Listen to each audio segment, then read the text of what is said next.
Hello and welcome everybody, I am SocioPsycho and today we look at ScourgeOutBreak by Trangnarian Studios. Now before I get into this too much, into the game, there's one thing that I want to state very clearly, and that is they launched the game, and at the same time they launched the game they had day 1 DLC. So one thing I would like to state first is that they had DLC on day 1 of their launch. One was an art pack and a soundtrack. The other was a 6 multiplayer map pack. And they're $2 a piece. Right now it's on sale through the Steam release, whatever. But the fact is, well, then they also have an option to buy the game or buy the bundle. They're like, here, buy the game for 8 or buy the bundle for 9.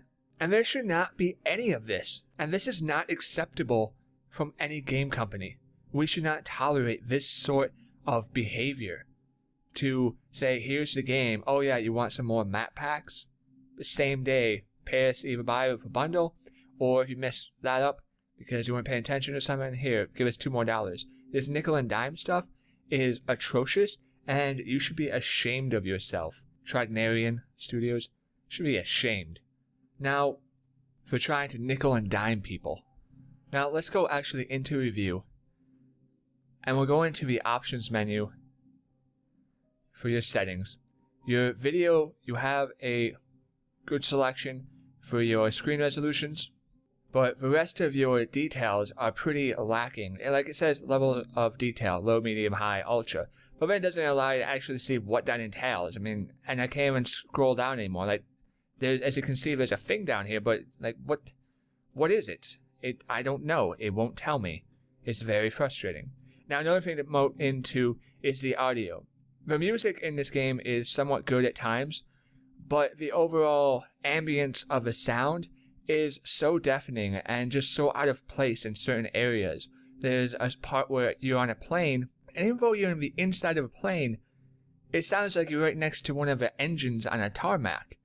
You really need to reposition your sound sliders, and even then, the ambient sound is much louder than any of the voiceover commands.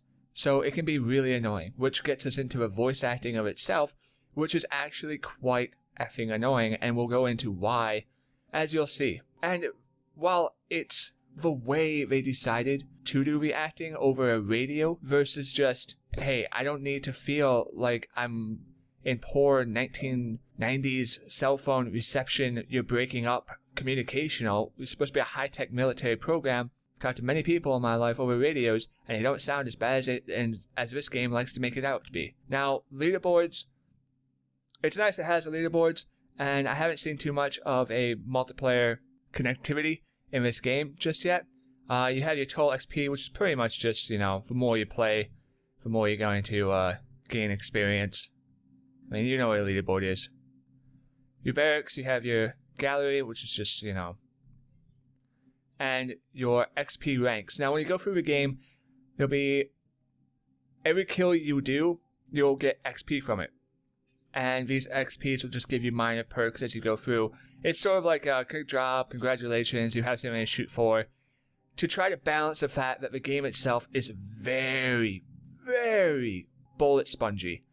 And to the point of just annoyance, really. Now, you may enjoy this game, and that's perfectly fine. If you enjoy this game and you want to play this type of game, go for it. But it has its own issues. One thing to keep in mind here when playing the game is that if you do decide to play this game, play it co-op. It has a co-op option to join, and really that's the strength of the game and the issue of the game. Because the strength of the game is that it has this 4-character co-op, go through the main story, do a mission with other people, and have some fun with it. So if you got some friends and you're talking via, you know, communications, voice-wise, yeah, I can see it might have some, you know, entertainment values to it. But as a single-player game, it is a nightmare. Graphically, the game is not anything impressive. Now, you may actually enjoy the graphic setting of the game and the quality of it, but it's definitely not going to be something that's in the running for high fidelity versus graphics. But it's also not something that is horrible. I mean, you can forego graphics as long as it's not too horrible, especially seeing how the price point of this game is around $10, depending on how much DLC you buy, if any, or bundle pack or whatever. But the story in the game, and this is a good point to bring this up, is very like, what the fuck is going on? There is a point, fortunately we missed it right before we joined this game, that you enter this room and it's like, we need to catch up to so-and-so. And then it starts a dialogue describing a character, talking to a character as if we've already met this character, or we've already understand what's going on, or something in the world. It's like walking into the middle of a conversation, and the game's like, yeah, this you should know this. It's like, no, you didn't tell me anything.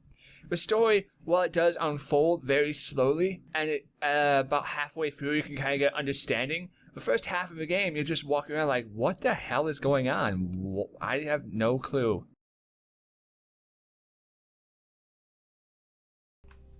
Okay, so let's look at the single player option here. And when we go in, you have 4 characters, as it is a co-op game, and you will pick one character in between the 4.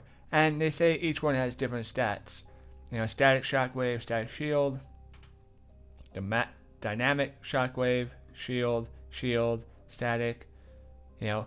And what thing is you have over here on the character, light weapons, heavy weapons, speed, aim, accuracy, but there's no real clarity as to what these stats are. And I'm sure there's maybe some mathematics behind the game, but it would definitely be nice to have that forefront so we could understand what's going on and make a bit more of a decision upon what we wanted. And as it goes throughout the game itself, maybe I'm not seeing it, but at the same point, I don't feel that even really impacted too much onto the game. Now, there are different aspects to the combat here. You can only carry 2 weapons. Why? I don't know. It's stupid. 2 weapons and 2 grenades. Now you can get into cover and aim from cover, or just shoot wildly like that, as you may have been aware of from third-person type games. There is no jump, but there is a dodge roll type thing, which in combat I've never found it to actually be of use in any value whatsoever. You also have a team members. Now obviously if you play with other people, then other people will fill up these slots. But as it is, you have a team and you have control over the team and you can tell them to go to that position. But I found it once it goes into combat, I mean, one, you have to select each individual unit and tell them to move forward. So if you want to move your entire team forward, that's not going to really happen with one push of a button. As well as I found that in combat, overall, it doesn't even work half the time.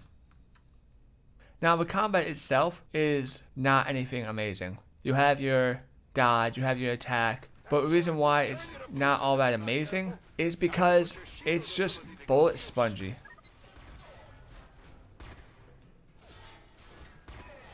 Like, I'm hitting this guy in the head and he won't die.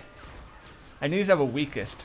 I'll show you later more advanced stuff. So he went down, and whether it's a teammate or yourself, you go down in that position and somebody needs to revive you. Once your entire team is down, then you will lose. The game itself is very linear, and there is really no pathway that you can deviate from. There is no separate, let's go this way and complete the task. It's very linear, and it's this sectional breakup which makes it feel even worse than just linear, because it will say, hey, go straight, go forward, and come to this big area, whether it be an open space or a room, a factory, ground floor, a reactor room, whatever, a big freaking room, a big open space. And then you'll fight.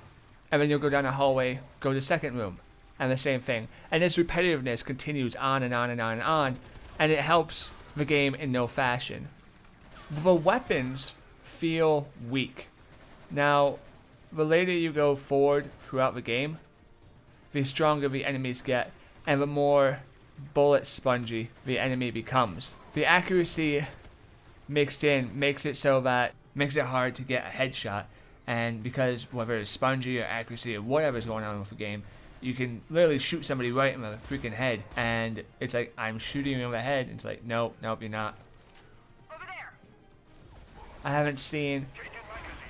It might give you more experience, but I haven't seen any like, oh, good job, headshot, like long kill, perfected kill, and all this XP goes into the other perk system. And the perk system really isn't anything all that amazing that can actually open up the game. Now, as you can see here, I want to make two things clear. One, because those bodies are flying all over the place, which is actually nice. The physics of the game, upon where the enemies ragdoll from explosions, is actually done very nice. But one thing I want to notice is how many enemies we had to face throughout this little section.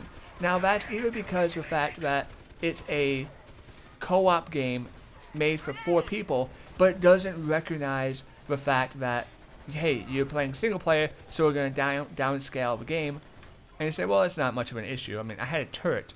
And when you have enemies that continue to get more and more bullet sponge, and you unload 60 bullets in an enemy to kill them, or worse, I mean, there's some enemies where you have to waste 200 bullets just to kill him. I mean, why?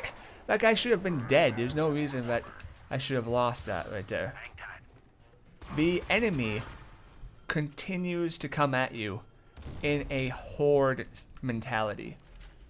Now, this may be something that you enjoy, and this may be something that is like, whoa, that's a highlight of the game. What are you talking about? There's so many enemies, and they just come at you. It makes me kind of feel like I'm on an endless wave, but it's not endless. And you know what? That's fine if that's what you enjoy, but it gets repetitive very fast because your weapons are not all that powerful. Your weapons don't carry much weight. Yes, they have a little bit of accuracy, and obviously, it scales upward like that. A little bit of recoil, but as far as damage output and making it feel like, okay, this is gonna drive some holes into them. They're gonna bleed out and fucking die. Hell yeah. No, I don't feel like that at all. The weapons are actually quite weak in the game. And so when you have a multitude of enemies that require so much damage to put one of them down, and they say, okay, well, here's 20, here's 30, here's 50. I mean, there's somewhere there's 100. And it's ridiculous. It's like, why? What is the point besides just frustrating me? I don't understand. So let's look at this weapon. It's a prime example. It feels heavy, it feels good, and whatnot, but I can't even aim it. And it's like, oh, let's shoot all over the place. It's not that hard to get weapons that actually have weight and character and aim. No, you're so close. On! Terrestrial genetic material that Nogari recovered from the meteorite sample. It seems the Scourge is slowly making its way to the surface. The sooner we stop Alpha and get out of here, the better. The game doesn't do a good job of explaining exactly what's going on in it. And like I said before, you really have to try to piece it together bit by bit, piece by piece. Okay, so it says stop Alpha, stop this Scourge. The Scourge is working its way up through the facility, but Alpha is further down on the facility. There's so much inconsistency in this game, whether it be the story, the layout, the troop layout. It's like, it just doesn't make sense. And they don't explain anything of why it's going on. On top of it, they allowed you to hear that because that's the audio quality you can expect throughout this entire game. This sort of poor reception, staticky radio transmissions. There is no reason it should be poor and stacky. We're a high, military campaign group, and it just comes off as effing annoying. They made the decision to distort it. Simple as that. Over there. Stay down. It's not tearing, it's not destroying. The frame rate of the game is actually quite good. It's been sitting between 60 and 70 for me throughout the entire thing, even while recording. So I haven't had any issues with that.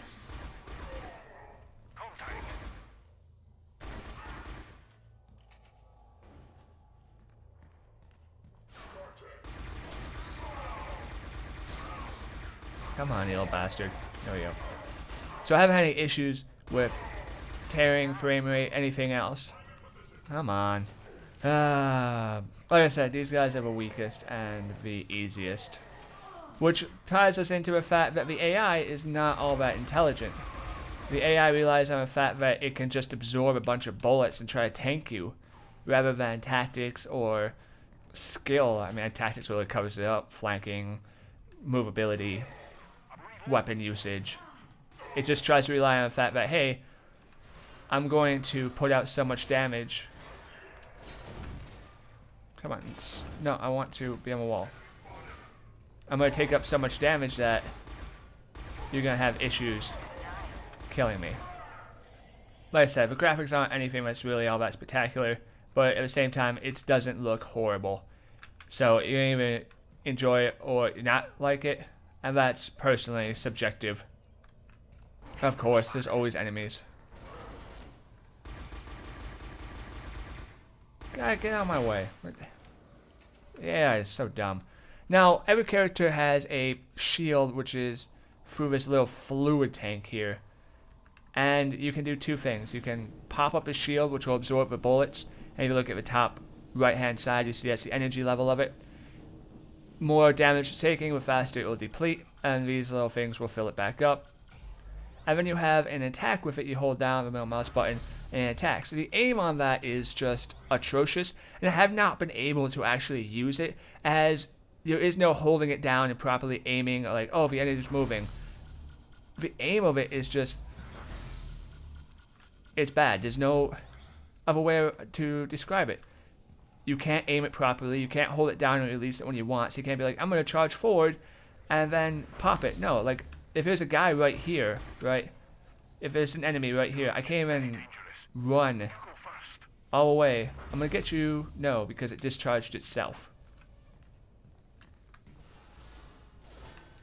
Now, the point in the fact is that it gets very annoying, especially it gets a little bit more bearable in co-op option. That's why I say if you're going to play this game in the first place, do it co-op, because you have other people and you don't have to deal with an idiotic AI system that mainly puts you on the front and says, alright, you need to deal with 99% of the stuff, and oh yeah, 9% of the stuff that you have to deal with is just effing annoying. Playing in co-op can make it maybe a little bit more entertaining. And so, you know, there are games out there which are better for shooting. Hell, there's Alien Rage, which is a very abusive game in the fact that it's hardcore. Like, you get hit once, you could die. But even that tells you, hey, we're going to put you in a situation where you have a possibility to get out of, and you're going to still feel powerful, and like your time is worth something, and you're not just sitting here being abused and wasting time and, oh, hit an enemy once and twice. It's like, I'd rather have the capability of getting hit twice and die, versus just putting 5-10 minutes into one batch of enemies. I mean, I find it really hard to actually recommend this game to anybody when there's so many other things to choose from. Of course, if you enjoy this game, you enjoy this game, and that's fine by me. I really don't care. If you want to go off and play it, go off and play it. I don't care. Thank you everybody for watching. I appreciate your time. I'll see you next time. I've been SocioPsycho.